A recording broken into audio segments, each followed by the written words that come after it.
Hi everyone, my name is Megan Ketchel and I am the project manager for the Administration on Disabilities Disability Employment Technical Assistance Center.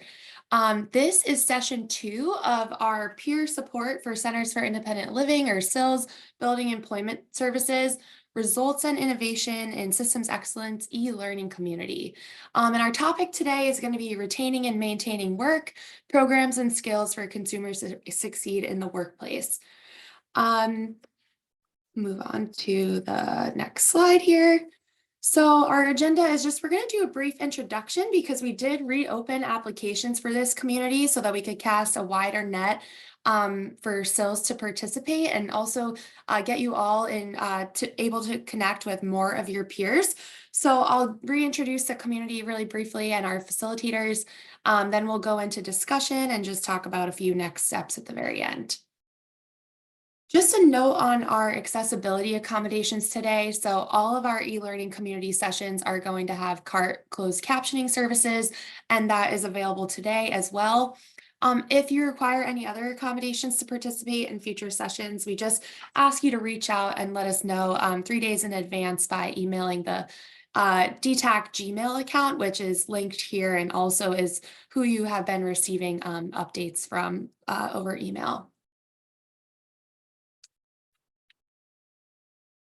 And then just briefly, I'll kind of redo introduction. So like I said, my name's Megan Ketchel. I'm the project manager for DETAC, and I'm from the Lewin Group. And I'll turn it over to our new DETAC project coordinator, Rebecca. Rebecca, if you want to introduce yourself. Hello, my name is Rebecca Frimpong, and I am the DETAC project coordinator for TASH. Happy to be a part of this webinar today. Thank you. Thanks, Rebecca. And Rebecca and I will mostly be kind of hanging out in the background for today and just helping out with housekeeping items. But just if you need anything, please feel free to chat in if you need any assistance. All right, just quickly, some kind of basic ground rules for our group. This is a peer-to-peer discussion, and it's facilitated by Dr. Lydia Fonseca, who I'll introduce in a second. But really what you're looking to get out of this is, access to a team of subject matter experts, and especially in this community, your peers at other centers for independent living across the country. We have great representation of CILs from a lot of different regions of the United States. So excited to have this group and really share things that are working well for you or things that you're having challenges with, and really identify solutions and support from your peers as well as our SME facilitators. And then what we expect from you is just that at least one person on your team can participate in these sessions, whether it's through chat, verbally, or video participation as possible. We really want these to be interactive and really for you to make connections with other folks on the line. So just hope you come prepared to participate and discuss your successes and challenges with your peers. And with that, I will get ready to turn it over to Dr. Lydia Fonseca. Just a note that we did have some changes in our facilitators for this community. So originally we were going to have 2 other facilitators from April join, but have had some transitions there and are really excited to welcome Dr. Lydia Fonseca as our primary facilitator going forward from this community. And I know she'll be a great resource to all of you. Dr. Lydia, do you want to introduce yourself and then take it from there? Sure. Hi, everyone. My name is Lydia Fonseca. I work at a center in the South Texas area called Valley Association for Independent Living. I'm the director of programs there. I've been doing that for about 12 years. I am also the president of our State Association of Centers for Independent Living in Texas. And my favorite part is being a board member of April. I'm a board member at large. And I do want to acknowledge that I believe Alyssa is on the line as well, representing April. And I thought I saw Ms. Joan LaBelle as well. Okay, so Alyssa put her information in the chat. Great, thank you, Alyssa. Yeah, so I've been there for about 15 years, but as a director of programs for 12.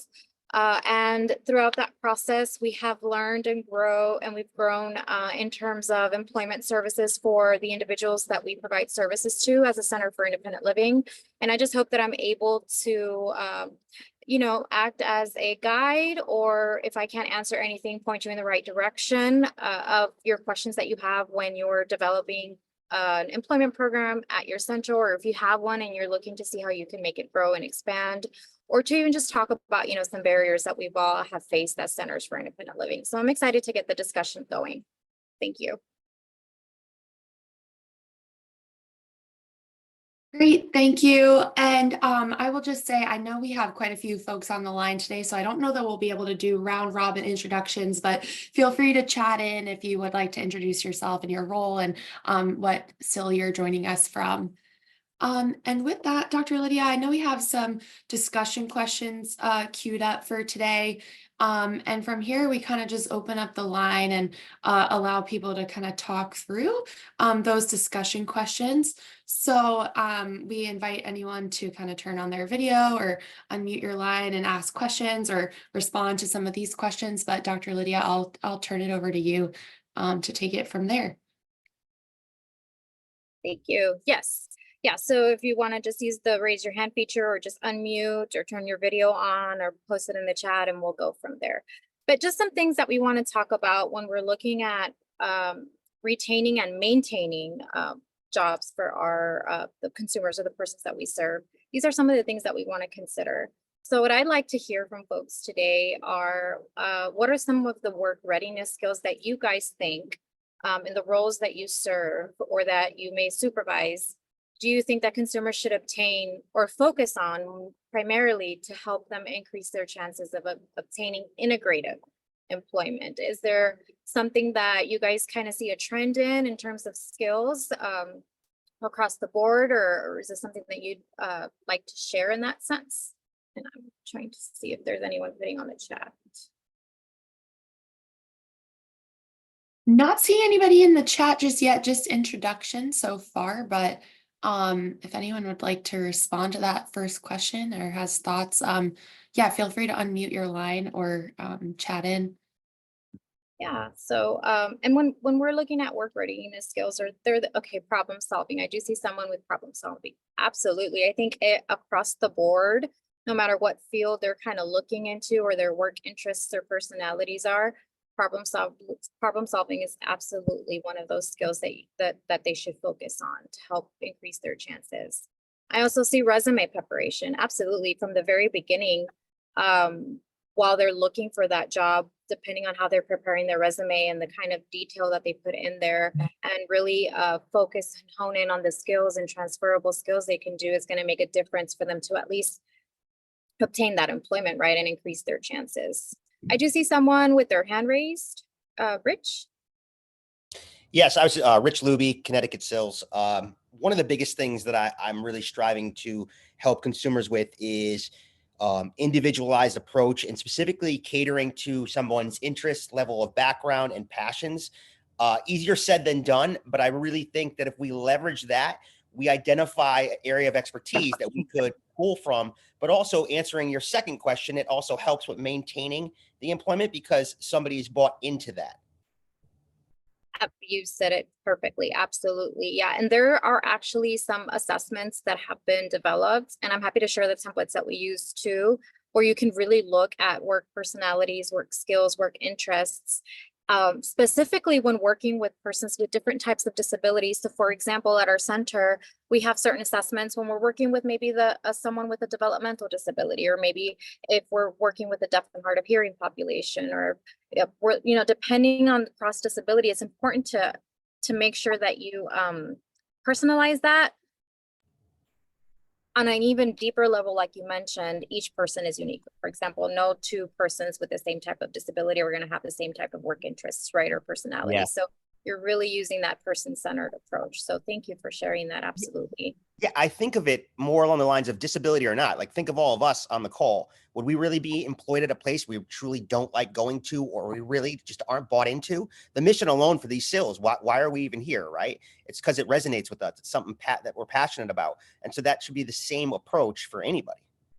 Absolutely. Yeah. And I think that always integrating in the beginning of your process when you're assisting somebody with vocational services is looking into that, what we call exploring the you and work, right? What are your work personalities, interests, skills, passion, those kinds of things. And really having that in the beginning and using it as the foundation to build on is going to help exactly with what you're saying.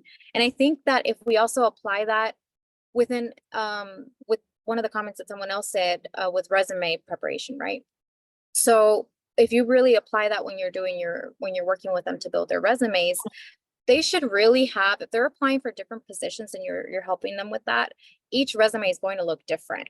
And I think that's one of the things that we may have issues with. Sometimes we help build their resume, and then they use that exact same resume to try to apply for different positions. And when it's different like that, and you have a situation like that, a resume is going to say, you know, applying for this position, and this is what skills I have for this, or when it's that position, and being very unique and personalized in each and every resume that you submit or that they submit. So always applicable to everyone, right? Making sure that there's those differences.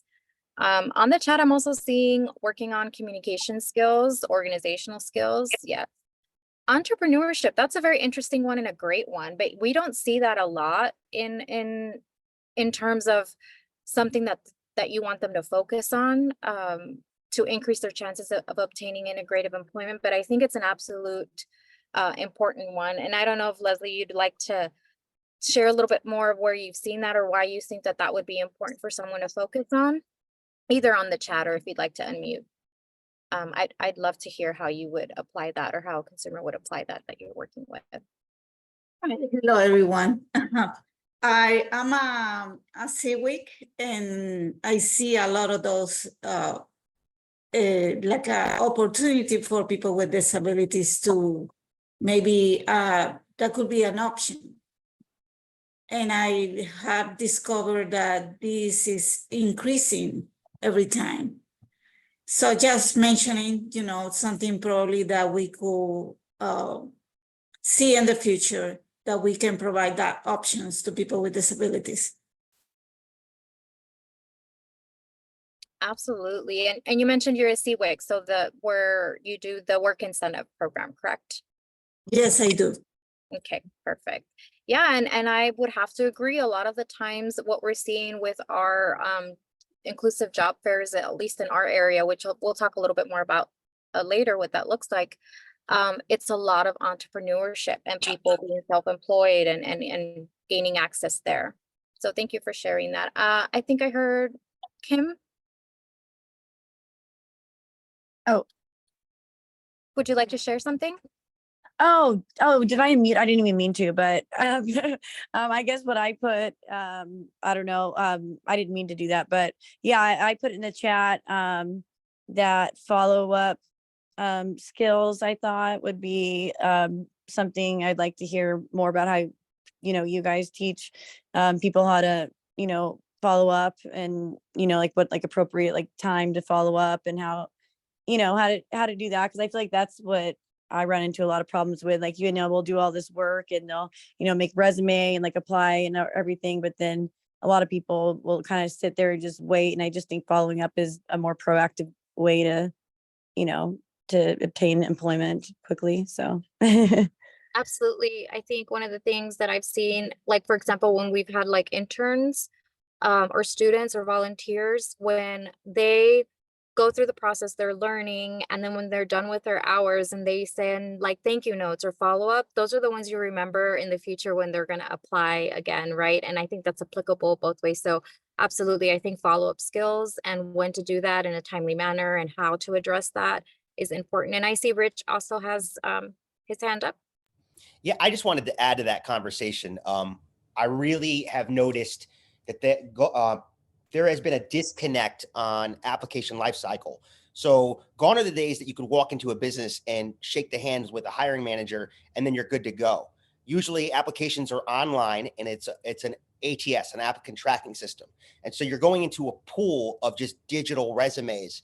And it is on the job seeker and whoever supporting them to really be proactive, as Kim said, in doing the follow-up. So making that connection with a recruiter and developing a strategy of follow-ups, whether that be in person, probably through email. And a lot of people are concerned that that they might be harassing or sending the wrong message. But just like you said, recruiters actually remember the people that make that effort, because surprisingly, a lot of people are thinking the same thing and they are afraid to do that.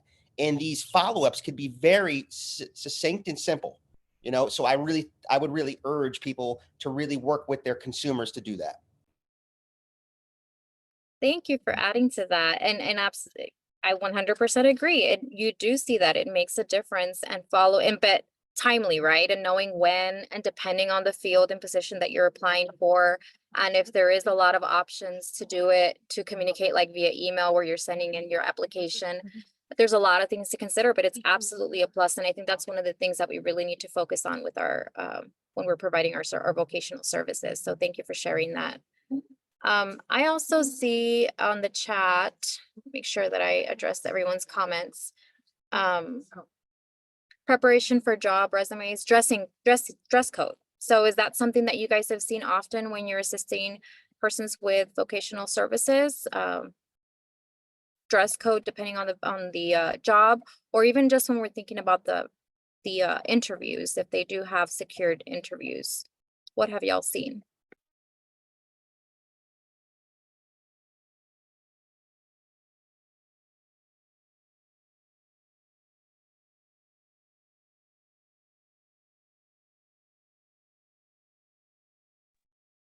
Well, I think that most of the time, we obviously encourage them to dress, professionally, especially for interviews and things like that. But there's a lot of other things that you have to consider. So for example, I live in Texas, and one of the big food chain stores here is H-E-B. Not sure if y'all are familiar, similar to Walmart, but everything Texas, right? And it's a huge chain that is around the entire state. Or another example is maybe Target. So one of the things that I would tell persons when we're working with them with these skills is, when you go for your interview, sure, dress professionally, right? But use the colors that they already use when they're hired, their employees. So for example, at Target, it's a red polo and a khaki pants that they use. That's what you want to look at, because what is happening is you're increasing your chances of obtaining that position, because the person who is interviewing you can already see you as an employee there. Just with that's going to make a huge difference, and we've seen that work many and time again. So just something in your back pocket that you could think about when you're specifically working with someone, and the place that they are applying for, and how you think they can better fit when they're going into their interview process.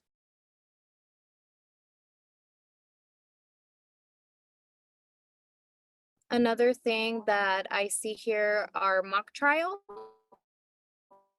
So yeah, it's lines of like mock interviews. And I know that we have done that in the past when we're working with like our transition youth that we're on a place to work after they leave high school. So we interview.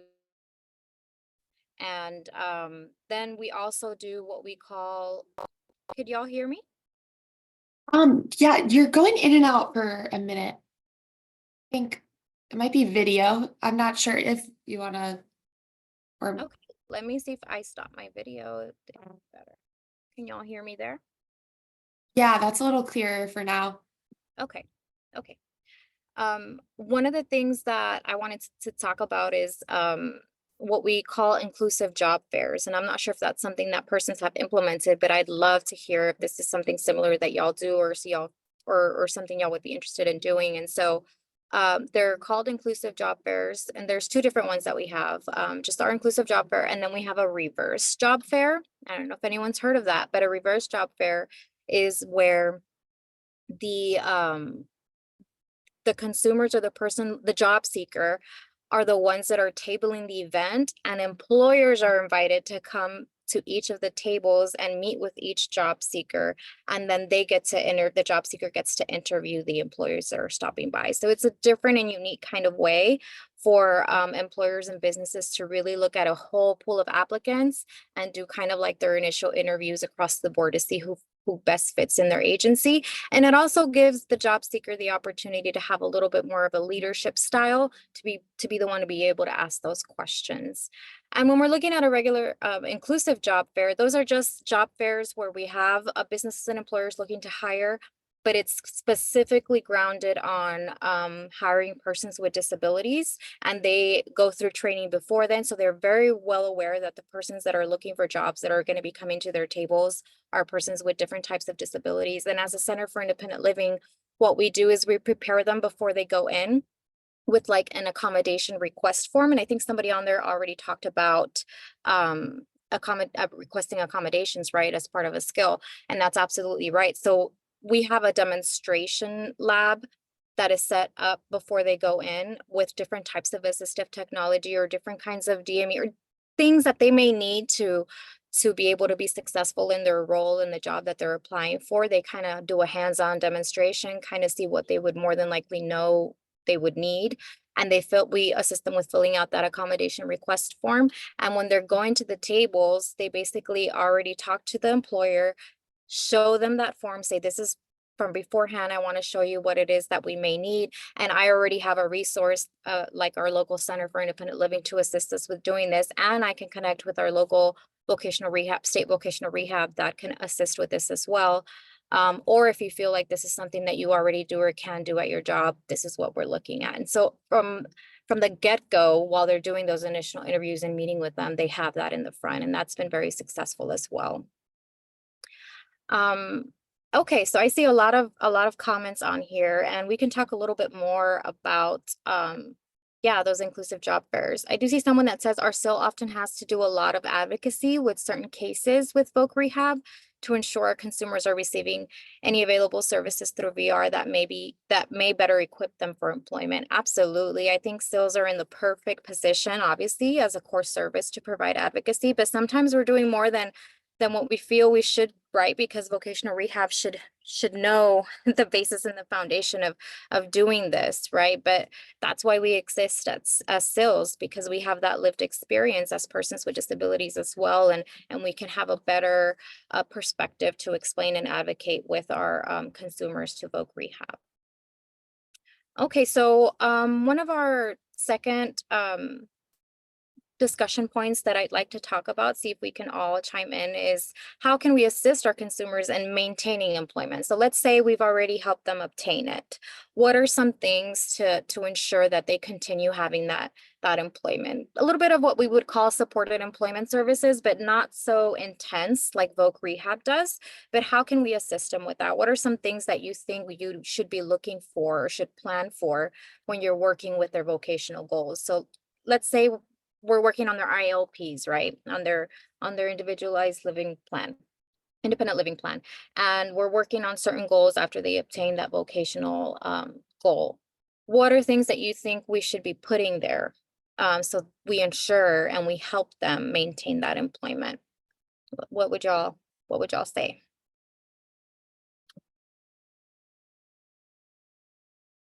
I think I see someone put weekly check-ins to assure all of their needs are met. Yeah, absolutely. I think follow-ups and check-ins are great.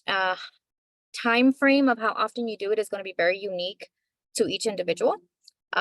I think starting off with weekly is great. And then from there, our goal is for them to be as independent as possible after obtaining that employment, right? So maybe starting off weekly, then maybe moving it to twice a month, maybe just once a month, or maybe after a couple of months, they're good to go. They know how to advocate for themselves if anything comes up. And it's always okay to revisit if they have an issue or maybe their disability progresses or they need a new type of accommodation. They might seek the CILs services again, and that's okay. We can assist them with that as well, as long as they maintain that. Yes, so I do see someone else putting follow-up contact for additional needs like accommodations. Absolutely.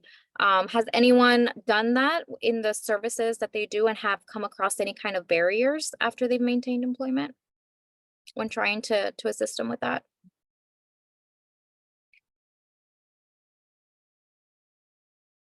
Okay, so I do see someone in the chat saying to help them maintain a job, we report earnings for them to SSA and help complete SSA forms, work activity reports, and more. That's amazing. I think that's great. And I think that's something that maybe not a lot of us think of as being an additional resource or service that we should be assisting them with. And that's a great way to do that, right? Because that's usually the issue.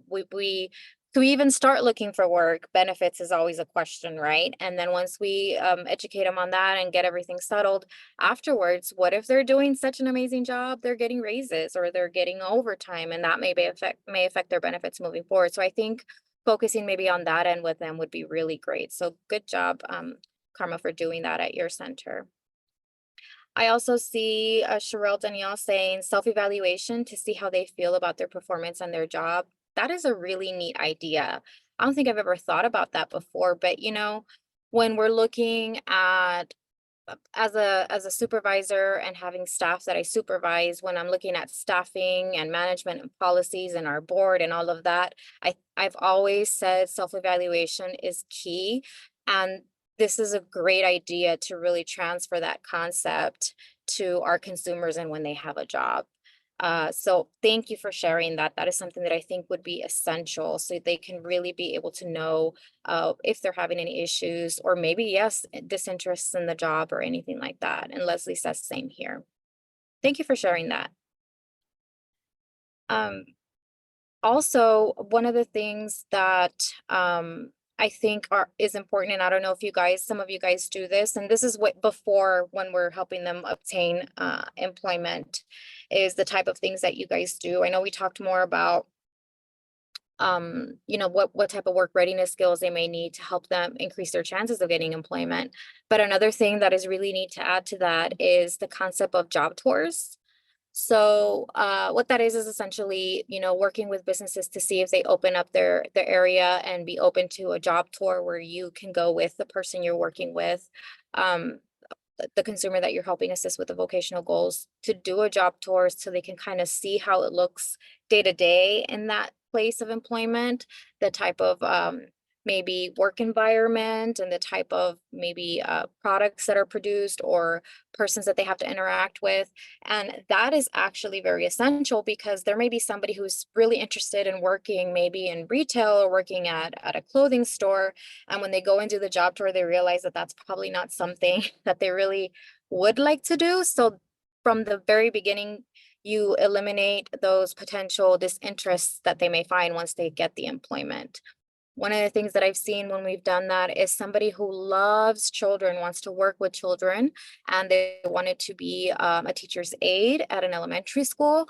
They did a job tour and not even 15 minutes in, they said, this is not what I want to do, right? So it's really different for everyone, and implementing job tours and things like that in the beginning can also help with addressing any issues they may have with disinterest in the job, like Sherelle Danielle mentioned, in terms of after maintaining employment. So just some food for thought there.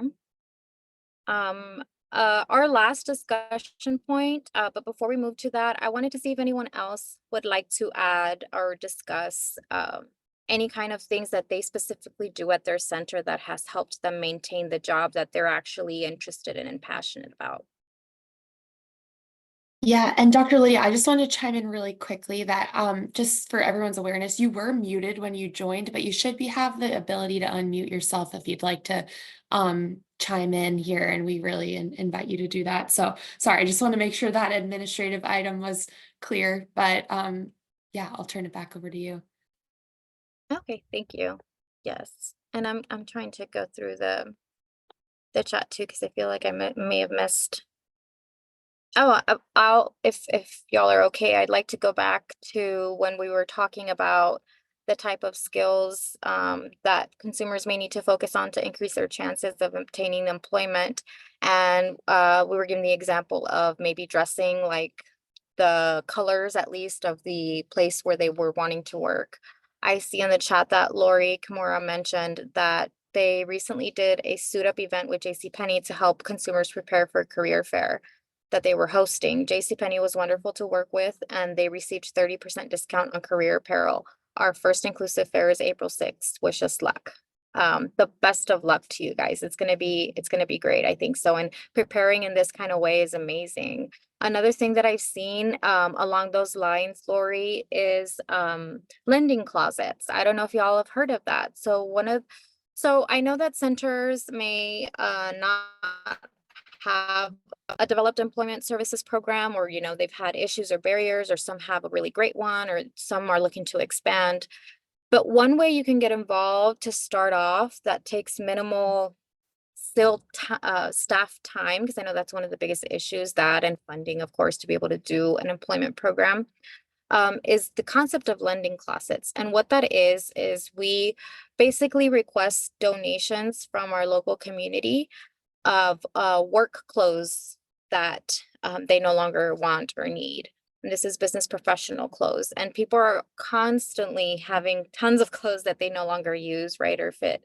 And they donate it to our center, and we create a lending closet. And now our consumers, while we're helping them with these vocational goals, and we got them helped prepare their resume, and we've secured a job interview, now we can have them go through the closet and pick out the clothes that they're going to need. And that really assists them. Of course, they don't have to spend money on that, and they can pick out a couple of different outfits, especially if they're interviewing in different places. And it's a great way to assist where there's no additional funding that centers have to use. It takes minimal staff time to get that together. And then you're helping out your consumers in that way and get to rehome clothes, right?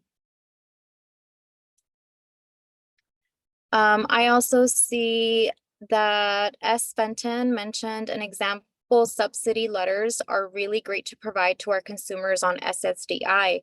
We have a template with 7 accommodation examples. That is great. And if you guys don't mind sharing that among the group, I think through that Google link, Megan, there's a Google group link, right, where people can post things, or I don't know if they can put it on Yeah, here. I'll Okay. share that in the chat. Feel free to put it in the chat here, but I'll also share our Google group link. And if you send things there, it should send them out to everybody that's been added to the group that's part of this community. Perfect. Yes, that would be great. Thank you so much. We appreciate that. All right. And then also I think earlier, I think it was Leslie when you talked about working, like doing the trying to think of the actual word.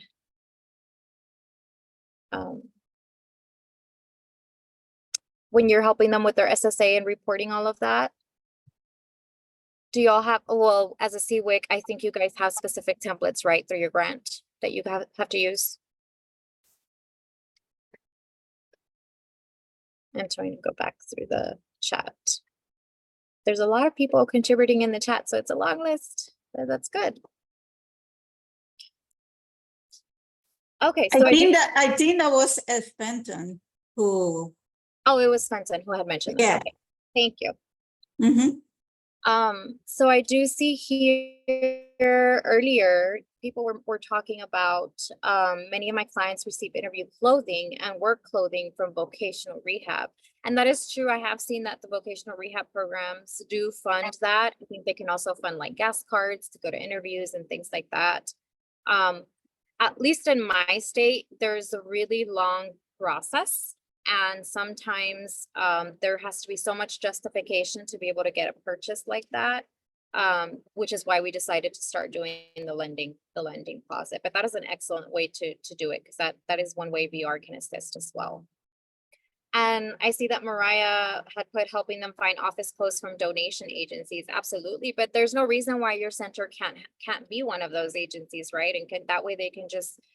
There's no wrong door system. They're getting everything that they need through your center. I do see that Karma responded to that saying some clients need other clothing we work with to nonprofits to provide 2 outfits. We do use the same colors for subliminal indicator to the interview. Yeah, that's exactly what it is, a subliminal indicator. It does make a difference. I don't think a lot of people think about that when they're going to interview for places, but it helps. It helps fit right in, right? And if y'all hear, it's raining a lot hard over here. So if y'all are hearing that, that's what's happening in the background. Okay, and then I do also see that Megan added the Google Groups link on there, so we can all kind of share templates on the different things that we talked about today. Okay, so moving on, another food for thought. What are some outside factors that should be considered when developing a vocational plan for consumers?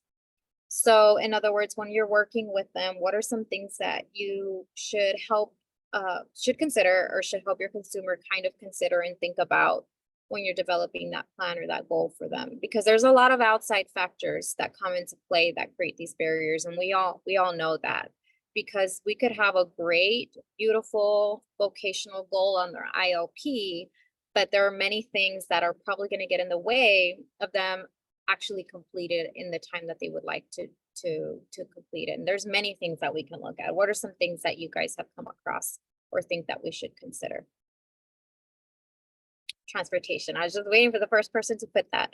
Yes, transportation, absolutely. Always looking at that. So when we're sitting down with them, developing the goal, we're in that initial assessment, we should always have a question about transportation. What does that look like for them? Do they live in rural areas where there might not be a lot of public, a bus route or a bus stop, where not even paratransit could get to, right? And tackling those goals first, to be able to secure transportation with them. They might, VR, like I mentioned, VR has been known to do like maybe gas cards and things like that. But what if they don't have an accessible vehicle already? We all know how expensive that could be. And at least in our area, we don't have accessible Ubers and Lyfts. So that wouldn't really help either. There's a lot to consider when we're looking at transportation, but that is definitely an outside factor that we have to look at when we're developing that plan. Another thing that I see in the chat is access to technology. Absolutely. Connectivity. Those are a lot of things, because if what we're doing is helping, in our program, we usually set up an online account for our consumers to either upload their resumes or, nowadays a lot of businesses do all their applications online. If they are not able to do that, if they don't have access to technology back at home to do that, it's going to be an issue. Additionally, even if it's not for the resume or submitting applications portion, let's say they can go to your center and you can assist them, or they can use the computer lab to be able to do all those things. What type of job are they applying for or looking to apply for? And is that job going to require them having access to technology continuously? And if so, how is that going to affect them maintaining their job once they get it, right? So that's definitely a thing to consider. And then also assistive technology that they may need to better complete their job tests, right? Another thing I see is the time frame of productivity. When can they do their best work and for how long? That's really great. That's a really great point to consider, because one of the times when they're going through their interviews or once they get hired, what's the next thing they talk about? Schedule, right? And so it's important for them to know, are they just, maybe their disability caused them to not be able to work after so many hours? Do they work better in the morning, in the afternoon? Is it better if they do a hybrid type of format where they can work at least 1 to 2 days out of the week, and then the rest of the days they're able to work from home? So looking at all of those things, I think, are great, as well as outside factors. Benefits counseling, yes, of course. That's what we talked about before. That always becomes an issue. I see Leslie also put additional training or certification. Yeah, absolutely. Like sometimes when we've asked them, what are some, certifications that you may have that you'd like to add? They're like, well, no, I don't have, a license or a certification for this or that. But maybe they have, for example, like, I don't know, a CPR certification that they didn't think was relevant, but maybe it is. Having all those things really shows employers that they're responsible about certain things, or even assisting them to get those additional certifications. So for example, as part of our vocational program, what we do is we use our base funds, which are federal funds, which is allowable costs, to be able to get additional certifications for persons who are looking for specific vocational goals. One of those is, for example, let's say the food handler's license. Very simple stuff, but maybe they're going to be in the food industry. Maybe they're going to work at a restaurant, or whatever it is that they want to do in that field. Having that food handler's added to the resume has helped. Another one is like the CPR or the HIPAA licenses. If they're going to go into the medical field or something that's going to require those anyways, if they already have that, our center assists them with that as well. One of the main ones that we've seen are driver's ed courses. So there is an online fully accessible driver's ed program that we're able to, we work with a program, they were able to give us like their internal study guide, and we assist our consumers in studying and preparing for the exam, and we help pay for them to take it. And they're very well prepared because they have those study opportunities before. And the great thing about this program is, you know, it's in many different languages. It has ASL interpreting on it online, and it gives you several opportunities to take the test. So it's really rather inclusive. And we look a lot at our youth transition who want to work after they graduate. They go through this program at our center, and they're able to have a license beforehand. And that's one of the ways we also address the whole transportation issue. When they live in rural areas and not able to access public transportation, they finally have their license and they can be independent and drive on their own, right? Another thing that I see here are soft skills, appropriate dress, etiquette in the workplace and expectations, adaptations, setting up for success. Absolutely. Yeah, those are some of the things that we've talked about already and why they're important for maintaining employment, but absolutely something that we need to talk about in the beginning when we're looking at outside factors, right? Is there anyone that would like to add on or discuss? I know some people prefer the chat, and that's fine. I can continue reading on that, but if anyone would actually like to unmute and read what they put on the chat or add to anything that's been added on there, please feel free to do that. May I speak? Of course, go ahead, Karma. I'm Karma Franco, and I work at Hochtel, Heart of Central Texas Independent Living. We are a CIL center. However, I wanted to talk about a lot of people want to work from home nowadays, not hybrid, remote, and they come in and they can do the interview here using our computers, but they can't come in to work and earn an income on our computers because all clients want to use them. But if their company that they're applying to does not provide a computer and they're supposed to have one already, some companies do provide those computers. We go through our Access Technology program, which is at UT. We are a demonstration site for the UT Access Technology program, and they can borrow a computer for 35 days or longer until they can get their own, which kind of helps them out. And sometimes we can find them used computers, which they have to purchase. But the Access Technology program is in every state. It's done with federal funds. A lot of times it's at the state universities. Sometimes it is at the Centers for Independent Living. Sometimes, you know, it's at different places, the remote places where they can try technology. It's all kinds of technology. You wouldn't believe the things that are there. But, you know, that's just a tip if you want to call your state's technology program. Thank you for sharing that, Karma. Yeah, that's absolutely an amazing program that, yeah, I know that centers use in the state of Texas. And like you mentioned, every state has that. And I can get that contact information for everyone across the different states and add it to the Google group chat so they can have their contact there. But it's a great resource to use, just like she mentioned, to help them. And that way they can really have those 35 days to try out the technology and make sure it's meeting their needs and they're able to complete their work tasks.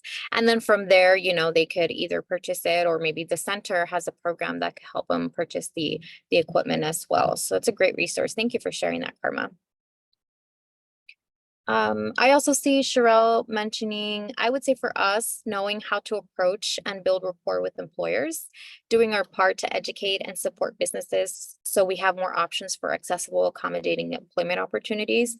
Although we know the law, I think that a lot of employers still discriminate out of fear and lack of support in being inclusive.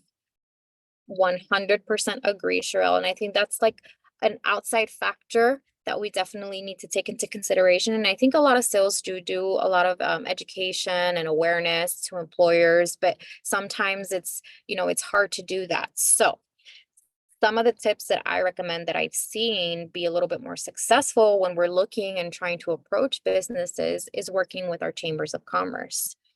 Chambers, they already have a relationship with those businesses. So working with our chambers and even being members ourselves of our local city chambers gives us the opportunity to network with all those employers all the time. And it's easier for them to lend their ear when you're trying to provide any kind of education and training for them. Now, another thing is there are actually disability chambers of commerce. We're very lucky in the state of Texas. We have two, one that's based out of Houston and another one that's actually based in South Texas where I'm at. And their main focus is to do exactly what you just said, Cheryl. And they do that.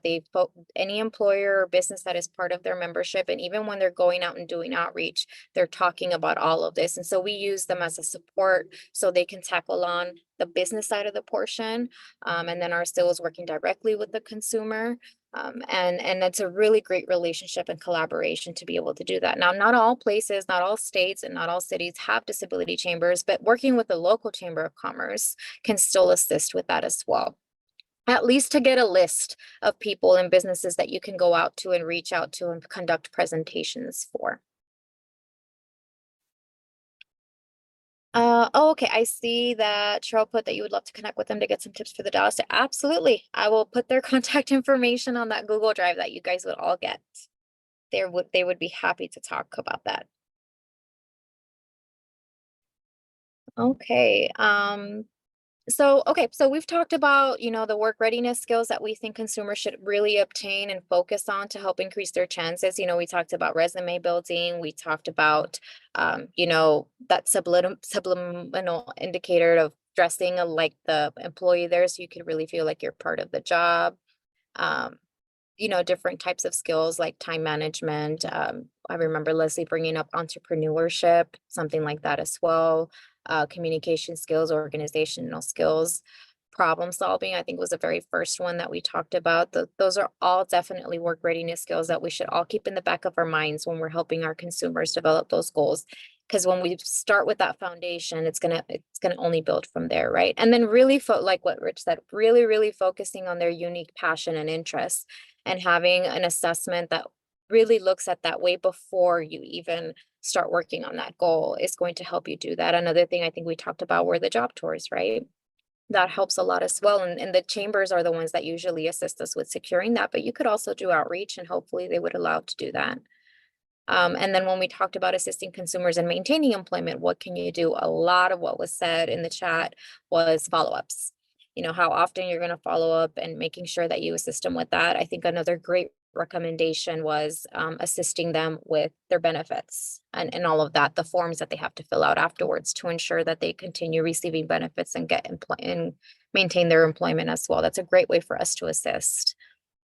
And then everything we just talked about right now, all those outside factors that we need to consider. And maybe some of us have encountered some of them. I'm pretty sure transportation is across the board for all of us here, but maybe we heard a couple of things today that we didn't think about and that we should probably start considering when we're working on their ILP and when we're looking at their goals for vocational purposes.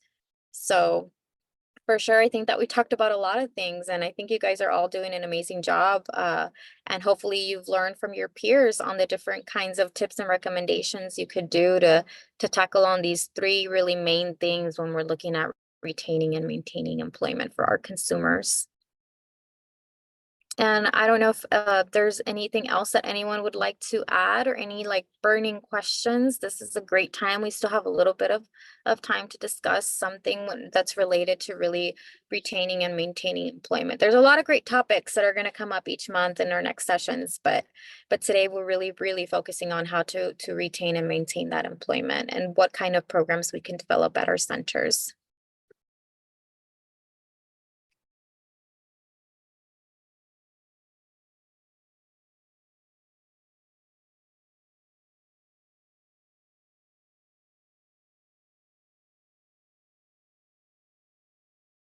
Okay, I don't see anything else in the chat.